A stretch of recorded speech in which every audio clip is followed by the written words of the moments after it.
और रूस ने कीव में सबवे स्टेशन को अब टारगेट बनाया। सबवे स्टेशन इसलिए टारगेट बनाया जा रहा है क्योंकि बात सामने आ रही है कि अब जो यूक्रेनियन फोर्सेस है वो अब इन्हीं इलाकों में यानी कि बंकर की तरह इस्तेमाल किया जा रहा है जो सबवे स्टेशन है। इसी वजह से अब सबवे स्टेशन को भी तबाह किया जा रहा है। कीव में ऐसा कोई इलाका बचेगा नहीं जो अब रूसी सेना के टारगेट में होगा नहीं। इसकी सबसे बड़ी वजह यही है कि अब जो सीज है वो पूरा हो चुका है कीव का। अब अल्टीमेट टारगेट है कि वहां पर जेलेंस्की और उसकी सरकार को गिराया जाए। ये जो नई तस्वीर आप देख रहे हैं कि जहां पर हमला हुआ है वहां पर इस वक्त आपको आग की लपटें नजर आ रही होंगी।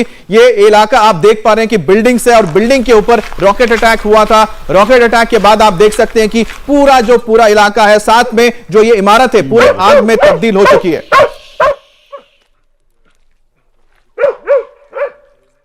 और कीव में जो बोरोडेंका इलाका है वहां की आप तस्वीर देख रहे हैं और बोरोडेंका में आप देखिए तबाही जो हुई है उसकी जब तस्वीरें आपके सामने आ रहे हैं। और मनीष देख के तो लगता है कि यह भी कोई ना कोई वाइटल इंस्टॉलेशन होगा जो फोर्सेस से जुड़ा हुआ है। ये इस समय पूरा कीव ही नहीं बल्कि पूरा यूक्रेन डेब्री में तब्दील होता नजर आ रहा है। यह बोरोडेंका की तस्वीर है जो कि कीव का एक मेन सेंट्रल एरिया है। यहां पर मार्मिक तस्वीरें भी दिखाई दे रही हैं जिसमें जो महिलाएं हैं अपने बच्चों को लेकर अपने घर के अंदर हैं, वो बाहर नहीं निकल रही हैं। जो वहां के स्थानीय लोग हैं वो बेहद परेशान हैं क्योंकि इस समय वॉर सिनेरियो में सिविल लोगों को नुकसान हो रहा है। लेकिन एक बार फिर से वो इमारत देखें जहां पे क्योंकि एक ह्यूमन शील्ड के तौर पर जैसे यूक्रेनियंस ने इंडियन बच्चों को ऊपर ट्रेन में नहीं चढ़ने दिया था, उसकी तस्वीरें आई, ठीक उसी तरीके से जो वहां के लोग हैं सिविल लोग हैं उनको ह्यूमन शील्ड के तौर पर उन्होंने इस्तेमाल किया और प्रोटेक्शन शील्ड के तौर पर इस्तेमाल करने की वजह से रशियन इंटेलिजेंस के पास इस बात की जानकारी थी, इसलिए टारगेटेड फायरिंग की। एक बार फिर से आप तस्वीरें देखें तो यहां पर जो टैंक्स हैं वो दिखाई दे रहे हैं। दरअसल ये काउंटर फायर भी किया गया। जब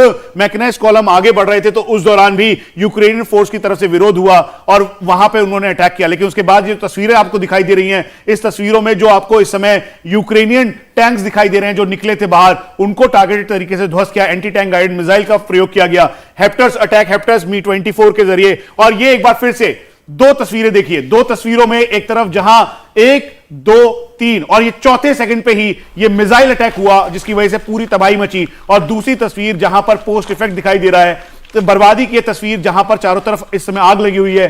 जो वहां के फायर टेंडर के लोग हैं या फिर सिविल लोग हैं वो एक कोशिश कर रहे हैं कि सभी को सुरक्षित रखें।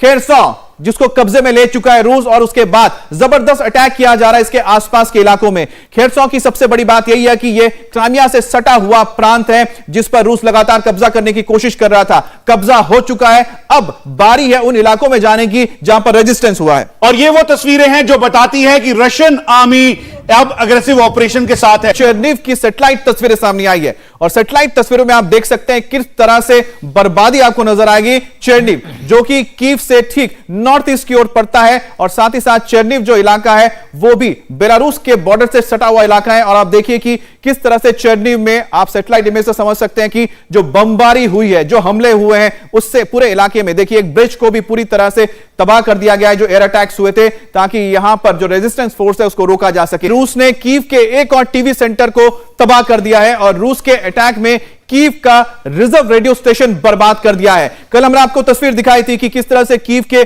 टेलीविजन टावर को उड़ा दिया गया था, वहां के अब रेडियो स्टेशन को भी टारगेट करके उड़ा दिया गया है। तो कुल मिलाकर जो एक ब्रॉडकास्ट सिस्टम होता है जिसके जरिए जेलेंस्की या फिर वहां की गवर्नमेंट अगर अपने तमाम इलाकों में मौजूद लोगों को कोई संदेश देना चाहते हैं, उनको कोई मैसेज पहुंचाना चाहते हैं, उसको अब रोका जा रहा है। यानी कम्युनिकेशन को खत्म किया जा रहा है, चाहे वो रेडियो हो चाहे वो टेलीविजन हो। अमित, इसकी सबसे बड़ी बात और वजह यह है कि ये जो यूक्रेनियन आर्मी का एक सिक्योर सिस्टम था उसका डेटा एनालिसिस विंग का एक मेन टावर था जिसको उड़ाया गया। जनरल बंसल जब एक एक करके ये ऐसे रेडियो स्टेशन जहां पे वायरलेस सिस्टम का पूरा सेटअप है, मेन फ्रीक्वेंसी है जो यूक्रेनियन आर्मी की, उसको खत्म करते हैं तो इसका मतलब रशियंस पूरी तरह से जैम करना चाहते हैं। एक बार फिर से देखिए तस्वीरों में। इंडिया टीवी हर वक्त हर जगह डाउनलोड करने के लिए सर्च करें India TV news Google play store या ऐप स्टोर पर।